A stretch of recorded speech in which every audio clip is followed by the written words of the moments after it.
Olá, meus seres iluminados, firmes e fortes. Sou o professor Marcos. Hoje eu vou falar com vocês sobre tipos de relevo. A gente vai tentar entender essa superfície terrestre. Claro, vamos compreender que as montanhas aí são formações geográficas originárias do choque do encontro aí entre das placas tectônicas, e vamos ver que aí ocorreu durante a era cenozoica, e esse encontro aí, quando ele ocorre, esse choque na crosta terrestre, o solo das regiões sofre o impacto e acaba elevando a superfície. Nós temos aí o surgimento das montanhas. Claro que o conjunto aí dessas montanhas juntas aí nós chamamos de cordilheiras, por exemplo, a cordilheira dos Andes.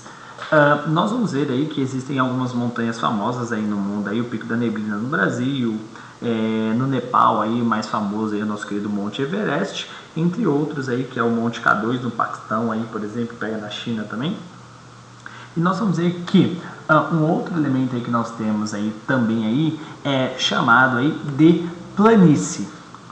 Quando a gente fala de planície, nós vamos ver aí que estamos falando de uma área geográfica caracterizada simplesmente por partes planas. Então, assim, é uma baixa altitude, e a gente vai ver que essa parte mais plana aí, a gente vai ver que é diferente, por exemplo, do planalto, tem uma variação. Já a planície não tem variação, é totalmente reto, o próprio nome já diz, planície. Nós temos aí o planalto. Planalto aí, ele vai ser uma altitude um pouco mais variada e limitada. Então, ele vai ter um pedaço, depois ele tem, por exemplo, uma pequena elevação para baixo. É como se fosse uma descida, uma encurvatura. E nós temos aí as famosas depressões. As depressões são aí regiões geográficas mais baixas do que as áreas em sua volta. Então, a gente vai ver, por exemplo, como se fosse uma cavidade, podemos ver aqui na imagem. Então, quando a gente for caracterizar, por exemplo, a diferença desses elementos, a gente vai entender que a montanha, elas são a junção aí, esse encontro das placas tectônicas que faz a sua formação de elevação, então são lugares mais altos. A planície, eles são elementos de terreno plano, por isso que nós chamamos de planície, é totalmente plano. Já as montanhas têm as suas elevações.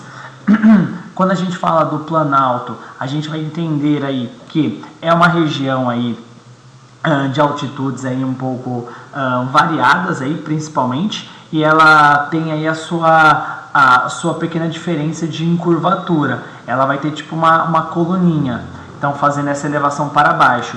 E nós temos aí a depressão, que é como se fosse uma cavidade, um buraco, em que ela foi feita aí durante o tempo aí por conta de desastres naturais, ou até mesmo aí, por exemplo, de pontos humanos. Então, quando a gente fala desses tipos de relevo, devemos entender montanha, grandes elevações, planície é aspecto plano. O planalto, nós temos aí principalmente altitudes aí bem variadas e tem uma limitação, tá? E quando a gente fala de depressão, a gente está falando de uma cavidade, quase um buraco. Tudo bem? Meu povo, beijo, me liga, na descrição do vídeo nós temos exercícios. Abraço!